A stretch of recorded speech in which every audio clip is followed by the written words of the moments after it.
Adiala jail میں ممبر election commission نثار دورانی نے بانی پی ٹی آئی اور فواد چودھری کے خلاف توہین الیکشن کمیشن کیس کی سماعت کی۔ الیکشن کمیشن کے ممبران شاہ محمود جتوئی، بابر حسین بھروانہ اور جسٹس ریٹائرڈ اکرام اللہ بھی عدالت میں موجود تھے۔ کمیشن نے عمران خان اور فواد چودھری پر فرد جرم کی کارروائی ایک بار پھر مؤخر کرتے ہوئے سماعت 27 دسمبر تک ملتوی کر دی۔ صنم جاوید کا جیل سے مریم نواز کے خلاف الیکشن لڑنے کا اعلان۔ پی ٹی آئی کی کارکن صنم جاوید نے جیل سے الیکشن لڑنے کا اعلان کر دیا۔ صنم جاوید کے والد نے بتایا کہ میری بیٹی لاہور سے صوبائی اسمبلی کی نشست PP 150 سے کاغذات نامزدگی جمع کروائیں گی۔ صنم جاوید مسلم لیگ نون کی رہنما مریم نواز کے مد مقابل ہوں گی۔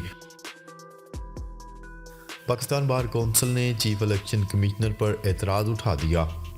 پاکستان بار کونسل کی جانب سے جاری اعلامیے میں الیکشن کمیشن اور چیف الیکشن کمشنر پر تحفظات کا اظہار کیا گیا ہے اور کونسل نے عام انتخابات میں تمام سیاسی جماعتوں کے لیے یکساں مواقع کی فراہمی پر زور دیا ہے۔ بار کونسل نے الیکشن کمیشن کے انتخابی طریقہ کار، حلقہ بندیوں اور نشستوں کی تقسیم پر بھی سوالات اٹھا دیے۔ اعلامیے میں کہا گیا ہے کہ انتخابی عمل میں شفافیت کو یقینی بنانے کے لیے برابر کے مواقع فراہم کرنے چاہئیں۔